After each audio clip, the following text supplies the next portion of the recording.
Bienvenue dans cette nouvelle formation d'aujourd'hui où nous allons parler de ce qu'on appelle le tableau. Voilà, c'est toujours les mêmes questions qui reviennent dans les tests de recrutement.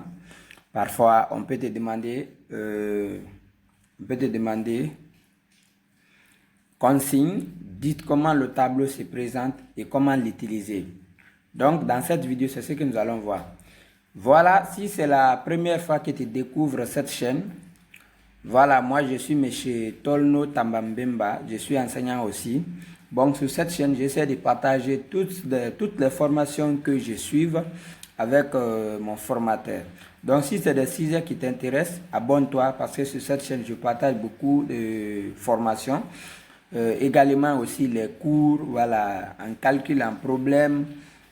Voilà, donc abonne-toi et surtout n'oublie pas de prendre un cahier et un bic pour noter. Voilà tout ce que je vais essayer de partager avec toi. On y va, comme je disais, que dans certains tests, on peut parfois vous poser cette question. Voilà, et ils disent pas sujet, ils disent, dites comment le tableau, ils disent consigne. Dites comment le tableau se présente et comment l'utiliser. Donc, comme je l'ai tantôt dit, nous allons voir une petite leçon sur le tableau. Voilà, il se peut que parfois tu vas à un test de recrutement ou bien ça peut être dans une école privée ou bien ça peut être dans la fonction publique. On peut te demander de parler sur le tableau. Donc, dans cette vidéo, c'est cette leçon que nous allons voir. Voilà. Pour commencer d'abord, le tableau est aussi un outil. Voilà, c'est aussi un outil pédagogique. Hein. Voilà, on ne le cite pas, c'est vrai dans les documents pédagogiques, mais c'est un outil pédagogique que lorsqu'un maître est en situation de classe a vraiment besoin. Voilà, c'est un outil pédagogique aussi. Voilà, qu'un enseignant en situation de classe a besoin. Donc, si par exemple tu vas à un test, on te dit comment le tableau se présente et comment l'utiliser. Voilà, pour commencer d'abord, tu dois d'abord définir c'est quoi le tableau. Voilà, tu dois dire que le tableau est un outil pédagogique. Voilà, c'est un outil pédagogique que l'enseignant a besoin ou bien l'enseignante a besoin lorsqu'il est en situation de classe. Maintenant, tu dis que le tableau se présente sous une forme rectangulaire suspendue. Voilà, et il fait partie des outils pédagogiques dont le maître et la maîtresse a besoin en situation de classe. Il est fait de ciment et peint en noir et autres. Ici, on veut nous faire comprendre que le tableau a une forme rectangulaire. Ici, dans le cadre de la formation pédagogique, j'ai dit rectangulaire, voilà, parce que les tableaux que nous avons à l'école, généralement, ont la forme rectangulaire. Mais en généralité, ce n'est pas tous les tableaux qui sont rectangulaires en fait.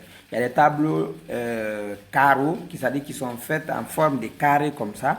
Voilà. Donc, nous sommes dans le cadre de la pédagogie. C'est pourquoi je dis que le tableau se représente sous une forme rectangulaire. Et généralement, le tableau est suspendu. Il est suspendu. C'est un outil pédagogique. Donc, le maître ou la maîtresse a besoin lorsqu'il est en situation de classe. Et on dit qu'il est fait de ciment. Pas tous les tableaux qui sont faits de ciment, mais nous, par exemple, ici, les tableaux que nous utilisons sont faits de ciment. Sinon, il y a des tableaux qui sont faits en plafond, en plaqué, voilà, il y a des tableaux numériques, ainsi de suite. Et pas forcément les tableaux aient la couleur noire, il y a des tableaux de couleur blanche sur lesquels on écrit avec des marqueurs. Voilà, donc ici, le cadre est précisé. Ici, on parle des tableaux de ciment en fait. Donc, mais notez en disant simplement que le tableau se présente sous une forme rectangulaire, suspendu et il fait partie des outils pédagogiques dont le maître ou la maîtresse a besoin en situation de classe. Il est fait de ciment et peint en noir et autres. Voilà, ça résume la définition et aussi ça touche, voilà, toute aussi la généralité des autres tableaux. Il est fait de ciment et autres, il est peint en noir et autres. Ça veut dire qu'il y a certains tableaux qui ne sont pas faits de ciment, il y a certains tableaux qui ne sont pas peints en noir. Donc, ça touche tout. Donc, toi, c'est simplement ça, tu dois dire. Tu dois dire comme ça, Voilà, en cas si, par exemple, le sujet vient sur le tableau, tu dois simplement répondre comme ça là. Donc, après avoir la définition, maintenant pour l'utiliser, qu'est-ce que tu dois dire? Tu vas dire, pour l'utiliser, on doit le rendre propre avec le chiffon. Voilà, comme tu le vois représenté ici. Par là, j'ai fait le chiffon, par là, c'est la craie. Donc, on doit le rendre propre avec du chiffon. Après quoi, le diviser en 3 parties selon sa longueur et de façon verticale. Voilà, donc, quand on a le tableau, la première des choses à faire, c'est d'abord rendre le tableau propre. C'est-à-dire, il faut effacer le tableau. Voilà, ça peut être le maître lui-même qui efface, ça peut être un élève en fait. Donc, pour l'utiliser, tu dois d'abord le rendre propre. Et ça, en utilisant le chiffon. Après, tu divises le tableau en 3 parties selon sa longueur. Bon, ici, je précise que selon la formation que nous avons suivie, on nous dit de diviser le tableau en 3 parties selon sa longueur. Mais en généralité, on divise le tableau, voilà, selon bon nous semble en fait. Voilà. Moi, par exemple, avant, j'ai divisé le tableau 4, 5. Si le tableau est long, je divise comme ça. Voilà. Donc, tu dis, on doit le rendre propre avec du chiffon, le diviser en 3 parties selon sa longueur et de façon verticale. Oui, ça, c'est au début pour diviser le tableau. Voilà. Après quoi, on écrit la date en haut au milieu, comme vous voyez ici, c'est diviser la date est en haut au milieu, au beau milieu. Voilà, pas forcément, tu peux écrire la date où tu veux, mais généralement, c'est la première des choses à écrire au tableau. Hein? Une fois en classe, la date, elle se met toujours au beau milieu du tableau. Voilà, donc, la première des choses, c'est de rendre propre le tableau avec des chiffons. La deuxième des choses, c'est de diviser en 3 parties selon sa longueur et de façon verticale. La troisième des choses, écrire la date en haut, au milieu. La quatrième des choses, écrire l'effectif de la classe en haut, à l'angle droit ou gauche. Donc, après avoir fini de diviser le tableau, de le rendre d'abord propre, de le diviser selon sa longueur, et tu écris la date au beau milieu et en haut. Ça aussi, ça dépendra du maître. S'il veut y écrire en haut à l'angle gauche ou bien à l'angle droit, ça dépend de lui en fait. Après la date, voilà. Si c'est par exemple le début de l'année, l'effectif sera toujours en haut, à gauche ou à droite du tableau en fait. Après maintenant quoi? Si c'est le matin comme ça, si tu finis de rendre propre le tableau, de le diviser et d'écrire la date, une fois déjà, l'effectif sera toujours là. Et qu'est-ce que tu fais enfin? Tu vas commencer à écrire ce que tu veux en utilisant la craie pour écrire et le chiffon pour rendre propre le tableau.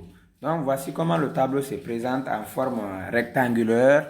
Voilà, la date s'écrit au beau milieu en haut. Et l'effectif, ça peut être à gauche ou à droite, mais toujours en haut. Et tu vas maintenant commencer à écrire ta leçon où tu veux, en utilisant le chiffon pour rendre toujours le tableau propre et la craie pour écrire. Voilà, donc quand par exemple tu vas faire un test de recrutement et que le sujet vient sur le tableau, par exemple on te dit, dites comment le tableau se présente et comment l'utiliser. Donc tu dois commencer par définir le tableau. Après avoir fini de définir le tableau, maintenant tu dis comment l'utiliser. Voilà, ici c'est comment l'utiliser par exemple. Voilà, c'était tout pour cette vidéo. C'est une petite vidéo, voilà, qui n'est pas si longue. Voilà, je tiens aussi à signaler que si c'est ta première fois que tu tombes sur cette chaîne, voilà, abonne-toi à la chaîne, il faut liker cette vidéo, il faut commenter, laisse-moi des commentaires. Vos critiques et vos suggestions sont les bienvenues. Voilà, je suis pas le monopole, je n'ai pas le monopole en fait de la connaissance pédagogique. On me forme et j'essaie de partager cette formation avec aussi mes élèves et mes abonnés sur cette chaîne. Donc ensemble, cette chaîne nous appartient. Voilà, je vous invite massivement à vous abonner, à liker mes vidéos, à laisser des commentaires, à suggérer, à critiquer. Voilà, n'hésitez pas à laisser des commentaires, surtout à vous abonner à la chaîne et dites-moi en commentaire qu'est-ce que vous pensez de cette chaîne, de cette vidéo. Voilà, vos critiques et vos questions sont les bienvenues. Voilà, abonnez-vous. Voilà, à bientôt pour une prochaine vidéo. Merci, que Dieu vous bénisse. Ciao.